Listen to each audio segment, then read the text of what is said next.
Everyone loves what-if Pokemon stories and fan-made Pokemon, but have you ever wondered what Pokemon would look like if they were based off of Godzilla characters? Well, thanks to this amazing artist, thepanio, we'll be taking a look at Pokemon that are inspired by the amazing kaiju from the Godzilla franchise. So tap that like button, get cozy, and let's jump in with our first wonderful Pokemon, and this one is actually a regional variant. To start things off, here's Larvitar from the Tahanian region, the Dragon Rock-type Spikes Pokemon. Now, I'd imagine that if this little guy were canon, you'd definitely receive it as a starter while exploring this new land of kaiju-inspired Pokemon, but you'll definitely need a bit more firepower to make sure these kaiju don't eat you up alive. So at level 30, your starter evolves into a Pupitar, the Dragon Rock-type spiky shell Pokemon. Now this thing is just a middle stage, but it does provide you with a bit more bulk and access to some better moves like Dragon Dance and Rock Slide. It's also starting to look like this regional variant is more specially invested in terms of stats, which could foreshadow the type of moves its final evolution can have. It's also said that Pupitar's crystals will glow a radiant blue before unleashing a massive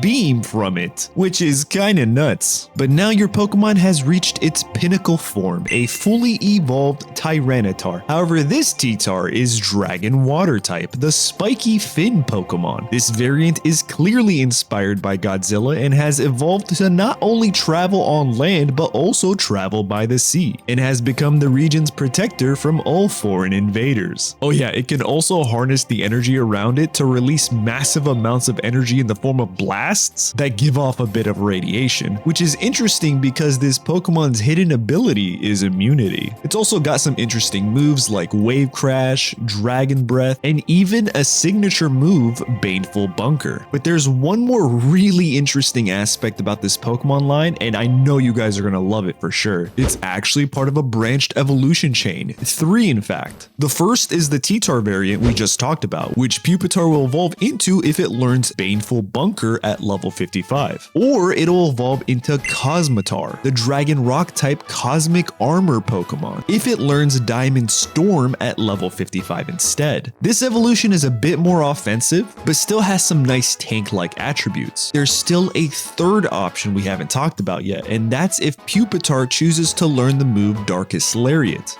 at level 55 instead. In that case, it evolves into Shintar, which is inspired by Shin Godzilla, the Dragon Dark type menacing Pokemon.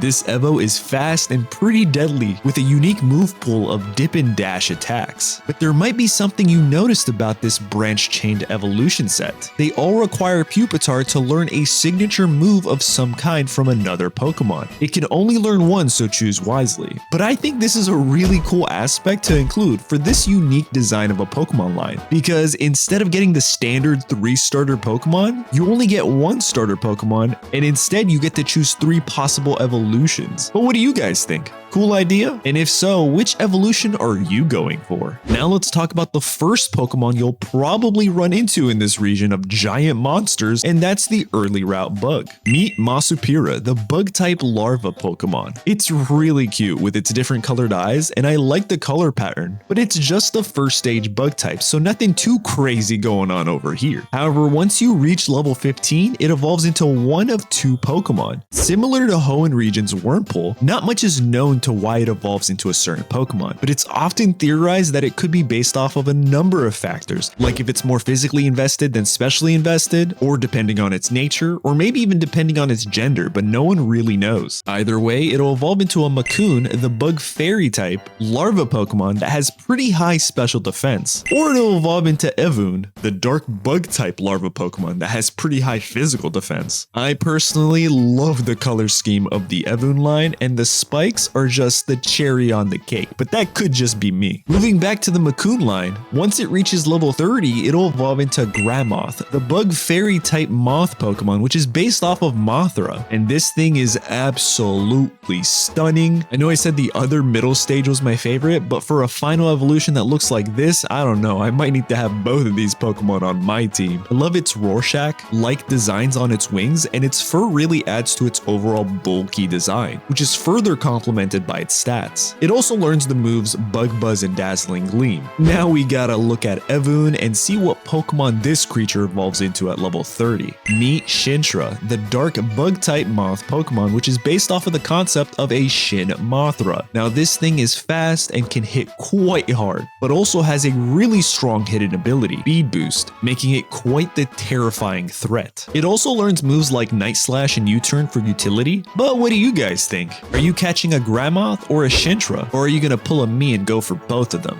Now let's check out another really interesting Pokemon, and that's Rogan, the fire flying type hot wing Pokemon. This Pokemon is based on the Godzilla character named Rodon, which is pretty fitting, and its early stage is pretty cute honestly, but don't confuse it for an appetizer. Joe Rogan's wings are known to get hotter than a Slugma's entire body, which allows it to soar really high in the sky since heat rises and all. Hey look, a sciencey bit. Unfortunately, its typing makes it very weak to the starter of this region, taking ×4 damage from rock types. But not to worry, there's a little bit of hope once it reaches level 45, and that's when this Pokemon evolves into Pyrodon, the fire-flying type hot wing Pokemon. With this new evolution, Pyrodon gets a brand new signature ability called Magma Wing, which burns targets with every flying type physical move that makes contact with them, helping it overcome that horrible ×4 weakness. Pyrodon also has access to moves like Acrobatics and Overheat, making it a great offensive sweeper. And honestly, I think I could totally get behind exploring an entire region with these Godzilla-inspired Pokemon. But what do you guys think? If you guys enjoyed this video, then don't forget to tap that like button, and once we crush 420 likes, I'll be back with a part 2 to show you guys the rest of the Godzilla characters turned Pokemon. Oh, and also some more regional variants. Trust me, you won't be disappointed. Thanks for watching. Check out this video next, and see you soon.